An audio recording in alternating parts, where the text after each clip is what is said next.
Student, आज हमारे हाल कौन से चलेंगे हम आपको बताते हैं। आज जैसे में चार्जर लगाने पर चार्जिंग दिखाता तो है लेकिन बैटरी चार्ज नहीं होती है। जैसे बैटरी कनेक्टर पर 0 वोल्ट सप्लाई आती है और चार्जिंग आईसी ख़राब हो गई हो, अगर वो मार्केट में नहीं मिलती है तो एक 3 वोल्ट का जीना डायोड लगा करके हम मोबाइल की चार्जिंग सही कर सकेंगे। इसके बारे में आज चर्चा करेंगे।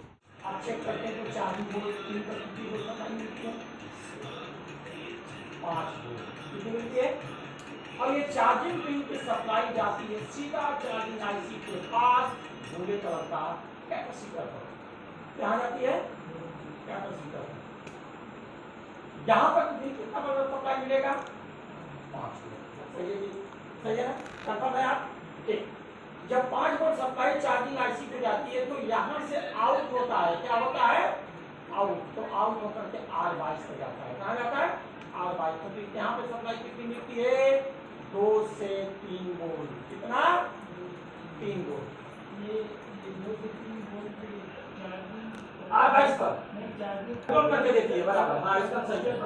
आईसी कंट्रोल है। अगर मान लीजिए कि आईसी अगर नहीं होती तो 5 वोल्ट सप्लाई सीधा यहाँ जाता तो ये बैटरी कनेक्टर पर भी आ जाता।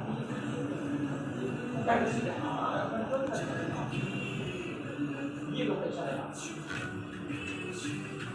ये आपका बैटरी आ गया यहाँ 2 से क्या आ गया? 2 से। अब इसको तीसरा को अच्छी तरह से समझिए। एक लाल कलर का जीना डायोड, क्या है लाल कलर का? यहाँ हम बना दे रहे हैं आपको डायोड। आप देखिए उस पर कितने डायोड आपको बना हुआ है। ऐसे है, देखिए उसमें है एक तरफ एक चीज बना होगा काले कलर का। बना ही नहीं बना तो जितना काला है उसको क्या बोलेंगे? प्लस करेंगे। और जितना काला नहीं है उसको क्या करेंगे? जैसे एनोड और कैथोड होता है। ठीक है, ये आपका हो गया एनोड और ये हो गया आपका कैथोड। ये आइडिया ये किया जाता है। अब ये चीज को इसको जेल के नाम से शॉर्टकट क्या बोलते हैं? जेल। जैसे मान लीजिए ये आपको 3 वोल्ट का जीनर है, यहाँ पे लिख रहे हैं जीनर।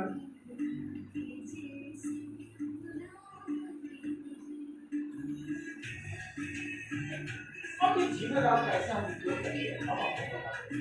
जैसे मान लीजिए कोई भी छोटी मोबाइल हो या बड़ी मोबाइल हो, किसी भी तरह का कोई भी मोबाइल चार्जर लगाते हैं तो चार्जिंग दिन भर दिखाता है लेकिन बैटरी चार्ज नहीं होती। या दूसरा ऑप्शन ये भी आप कर सकते हैं कि चार्जर लगाने के बाद बैटरी कनेक्टर पर बिल्कुल सप्लाई नहीं मिलती है। जैसे में 0 वोल्ट, क्या बोलते हैं यहाँ पे 0 वोल्ट। मान लीजिए अब आपके पास चार्जिंग आईसी नहीं है, वहां पे तो चार्जिंग आईसी खराब होगी ना। चार्जर लगाने के बाद बैटरी कनेक्टर पे सप्लाई बिल्कुल नहीं आ रही, चार्जिंग कनेक्टर पे सप्लाई 5 वोल्ट आती है तो चार्जिंग पिन क्या बोलेंगे? सही है। ओके, लेकिन बैटरी कनेक्टर पे सप्लाई नहीं आती है तो चार्जिंग आईसी को क्या कहेंगे? खराब कहेंगे। ठीक है, स्पष्ट हो गया? क्लियर हो गया? अब ये चार्जिंग आईसी आपका खराब है, याद रखिए, क्योंकि यहां पर 0 वोल्ट सप्लाई आ रहा है तो बैटरी चार्ज होगी नहीं। चार्जिंग भले दिखाएगा, दिखाने का मतलब क्या होता है? शो करते रहेगा लेकिन बैटरी चार्ज नहीं होगी। कब तक? जब तक कि बैटरी कनेक्टर पे सप्लाई 1 पॉइंट, देखिए कई तरह की सप्लाई आती है एंड्रॉइड मोबाइल से लेकर बटन तक, कीपैड कई तरह की। 1.5 वोल्ट, 2 से 3 वोल्ट या 3.5 वोल्ट, या कुछ सैमसंग की मोबाइल में आप देखेंगे तो 4 वोल्ट भी सप्लाई आता है। इस तरह से हम आपको बता देते हैं। जैसे में बैटरी यहां लिख दे रहा हूं कि बैटरी कनेक्टर पर सही सप्लाई चार्जिंग आईसी सही होगा, ठीक है, ओके होगा तो सप्लाई आएगा 1.5 वोल्ट, 2 से 3 वोल्ट, 3.5 वोल्ट या 4 वोल्ट, इतने तरह के सप्लाई यहाँ पे है। अब यहाँ ये एंड्रॉइड मोबाइल में ज्यादातर आता है, ये वाला आता है नॉर्मल चाइना के मोबाइल में, ये आता है सैमसंग में थोड़ी बड़ी मोबाइल आती है उसमें आता है। और ये भी आता है जो सैमसंग की छोटी मोबाइल MP3 वाला जो आती है ना, सैमसंग गुरु, ये समय इतनी वोल्ट भी सप्लाई आती है तो भी 100% चार्जिंग आईसी सही मानेंगे। अब यहाँ पर आपका 0 वोल्ट सप्लाई आ रही है, चार्जिंग आईसी खराब है, चार्जिंग तो शो कर रहा है लेकिन 0 वोल्ट सप्लाई, चार्जिंग आईसी खराब है और बैटरी चार्ज बिल्कुल नहीं हो रही है। दिन भर आपने लगाया, रात भर आपने लगाया, लेकिन बैटरी आपकी चार्ज नहीं होती। अब वहां पर चार्जिंग आईसी आपके पास नहीं है और मार्केट में चार्जिंग आईसी नहीं मिल रही है, आपके पास कोई स्क्रैप मोबाइल नहीं है जो उसमें से निकाल कर आप लगा सके, तो कस्टमर तो कहेगा ना कि किसी भी जुगाड़ से हम बता दीजिए कि हमारा कम से कम बैटरी चार्ज हो, काम चल जाए। तो उसके लिए आपके पास है अल्ट्रैक्शन, एक मॉडिफाइड जुगाड़ आपके पास है। वो कैसे करेंगे? एक 3 वोल्ट का जीना डायोड लेंगे, मार्केट में उपलब्ध है, इलेक्ट्रॉनिक्स मार्केट में आप जाएंगे, ये जीना डायोड इन्वर्टर से लेकर के स्टेबलाइजर, कंप्यूटर और मान लीजिए एसी, कूलर, फ्रिज, जितने इलेक्ट्रॉनिक्स प्लेट होते हैं, DTH, जितने कंप्लीट इलेक्ट्रॉनिक्स प्लेट होते हैं, सब में जीना डायोड लगे रहते हैं। क्यों? कि जीना डायोड से सप्लाई कंट्रोल किया जाता है, मुझे जितनी सप्लाई चाहिए उतना ही सप्लाई जीना डायोड से मिलती है। तो अलग अलग वोल्ट का जीना डायोड आता है, 1.5 volt, 3 volt, 4.5 volt, 6 volt, 7.5 volt, 9 volt और 12 वोल्ट तक, यानी 1.5 वोल्ट से लेकर 12 वोल्ट तक आपका जीना डायोड मिलता है। जितनी सप्लाई मुझे चाहिए उतने वोल्ट का जीना डायोड हम लगा। तो मान लीजिए यहां पर हम 3 वोल्ट सप्लाई हमको चाहिए, तो कितने वोल्ट का जीना डायोड लगाएंगे? 3 वोल्ट का। अब 3 वोल्ट का जीना डायोड जब आप लेंगे तो दोनों तरफ छोटा छोटा 3 बना रहेगा। क्या रहेगा? 3। और एक तरफ आप देखेंगे तो काला ऐसे चिन्ह बना रहेगा। देखिए बना कि नहीं बना? देखिए उसमें बना है ना। तो जो काला चिन्ह होगा उसको कहेंगे प्लस और बिना चिन्ह वाले को कहेंगे माइनस। जैसे इंग्लिश में उसको कहा जाता है कैथोड और एनोड। ये ITI, पॉलिटेक्निक, डिप्लोमा जब किए जाते हैं, करते हैं लोग, तो ये एनोड कैथोड से उनको समझाया जाता है। हम लोग प्लस माइनस से भी समझ सकते हैं, इसमें कोई दिक्कत। हम ये भी पकड़ लेंगे कि जिस तरफ काला है उसको प्लस कहेंगे और जिस तरफ काला नहीं है उसको माइनस, ये हम कर सकते। अब क्या करेंगे? उस डायोड में 2 जंपर ऐसे लगा देंगे। क्या लगाएंगे?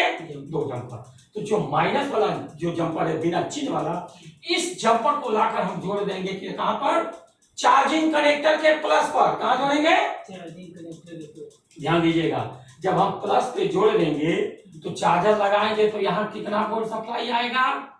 5 वोल्ट। यानी जितना चार्जिंग की सप्लाई है पूरी सप्लाई इस डायोड के एनोड पे आएगा। कहां पे आएगा? जिसको हम इनपुट भी कह सकते हैं। क्या बोलेंगे? इनपुट भी कह सकते हैं। अब जब 3 वोल्ट का जीना डायोड है तो यहाँ कितना वोल्ट मिलेगा सूरज जी? 3 वोल्ट। 100% श्योर है आप? जब ये 3 वोल्ट मिलेगा तो ये जंपर ले जाकर बैटरी कनेक्टर के प्लस पर जोड़ देंगे। कहां जोड़ेंगे? Battery connector. तो चार्जिंग जब लगाएंगे तो यहाँ कितना वोल्ट मिल जाएगा? 3 वोल्ट। स्पष्ट हो गया? तो ये 3 वोल्ट मिल गई तो हमारी बैटरी भी चार्ज होने लगी। और जब चार्जर लगाएंगे तो चार्जिंग तो चल ही रहा है ना, शो तो कर ही रहा, शो तो बंद नहीं है। अरे खराब तो कब हम कह रहे हैं कि जब 0 वोल्ट सप्लाई मिलती है तब। लेकिन चार्जर लगाने पर चार्जिंग दिखा रही है लेकिन बैटरी चार्ज नहीं हो रही है, उस समय ये चीज लगा करके हम बैटरी को चार्ज कर सकते हैं। आईसी बदलने की जरूरत नहीं पड़ेगी। ये शॉर्टकट तरीका, 1 रुपए का जीना डायोड मिलता है और लगा करके 100% आईसी वहां से हटानी पड़ेगी। कुछ नहीं, आईसी वहीं रहेगी, उससे कोई मतलब नहीं है। यानी आईसी तक सब, अगर आईसी सही हो, अगर ये कैपेसिटर गड़बड़ हो जाए तो आप तो बदल सकते हैं। नहीं, मैं तो इसको भी चेक करने का कोई। हाँ, मीटर से चेक कर लीजिए, एक तरफ दिखाएगा दूसरे तरफ नहीं दिखाएगा। R22 चेक कर लीजिए, दोनों तरफ भी देगा। अगर इसमें अगर ये खराबी होगी तो भी तो 0 वोल्ट दिखाएगा। नहीं, ये खराबी होगी ना तो ये 5 वोल्ट सप्लाई यहाँ शॉर्ट कर जाएगा, नहीं दिखाएगा, शॉर्टिंग कर देगा। हाँ, और ये खराब होगी तो शो नहीं करेगा। शो समझते हैं ना, लगाने के बाद जो चलते हुए दिखाता है वो दिखाएगा नहीं। जब ये खराब होगा तो इसको हम निकाल भी देंगे तो भी आपका काम चल जाएगा, लगाने की जरूरत नहीं है। ये डायरेक्ट यहाँ तक। हाँ, ये डायरेक्ट सप्लाई दिया गया ना, डायरेक्ट का काम। तो इस तरह से जीना R22 अगर खराब हो हाँ तो भी 0 वोल्ट सप्लाई आएगा। तो निकाल कर दोनों पॉइंट को जोड़ देंगे तो आ जाएगा। लेकिन जोड़ने के बाद अगर फिर भी सप्लाई नहीं आती तो क्या कहेंगे, IC उसकी जगह पर ये चीज हम लगाकर बना सकते हैं। 100% ये श्योर है। अगर आपको समझ में आ गया तो आप इसको समझ लीजिए, अच्छी तरह से पढ़ लीजिए और प्रैक्टिकल तक कर लीजिएगा।